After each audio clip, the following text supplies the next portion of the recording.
I was in my geometry class, and I was like a freshman. So here is me trying to establish myself in high school, and all of a sudden this happens. Then they show like Osama's face, and I'm doing like math homework, and all of a sudden this guy behind me is like, "Hey, Osama, there's your dad."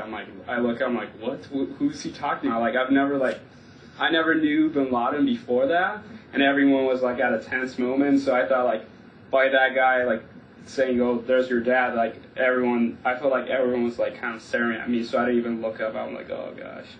There is some instances, they walk over to you and they would say, foreigners, we hate foreigners. Here, I'm talking about this side of the world. That happened after 9/11. Yeah. Hurting mosques and Muslims, that all happened after 9/11. It's the violence, the misconception, thinking that every Muslim had something to do with it. I think it was like also a test by God, because like as soon as that happened, you're gonna have like all these people that are gonna hate you for no reason, for stereotypical reasons. And I remember there was this guy in high school that just hated me for no reason, but at the end of like high school, I think like senior year, he like started to like me, because like every time he was bad to me, I would treat him still with respect. But it is we who have to suffer on a daily basis trying to explain, get it through to them to clear out that what happened in between and 9/11. You educate yourself, you study till 3 a.m., trying to get an education, trying to get a level to say what happened in 9/11. You're just going through the same circle, saying what happened in 9/11. I want you to hear me. What we're really, it's like we're cleaning someone else's mess. And it was thrown on our name. Right, yeah, that's true.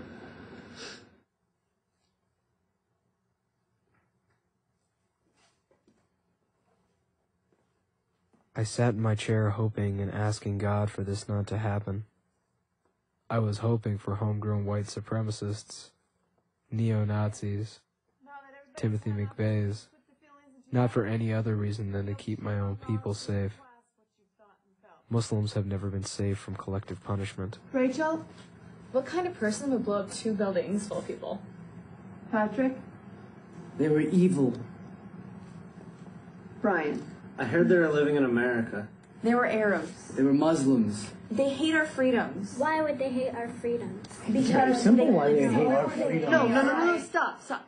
We still need to take turns in here. Patrick. It's their religion.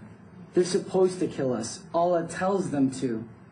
Right, Miss Adams? I'm a Muslim and I'm not strangling you right now. Well, if their Allah is telling them to come over here and kill us, then we should just go over there and get them first.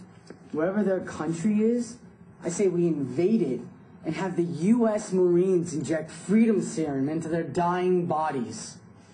They hate our freedom because they don't have any.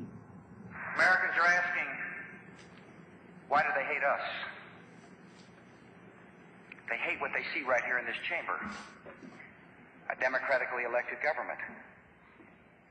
Their leaders are self-appointed. They hate our freedoms. Our freedom of religion. Our freedom of speech. Our freedom to vote and assemble and disagree with each other. I've always felt like an American. This was my country of birth and childhood. But 9/11 was the first day I felt like a foreigner. Even though that day was an attack on all of us, including myself, I began to be treated more like them and less like us. These terrorists kill not merely to end lives, but to disrupt and end a way of life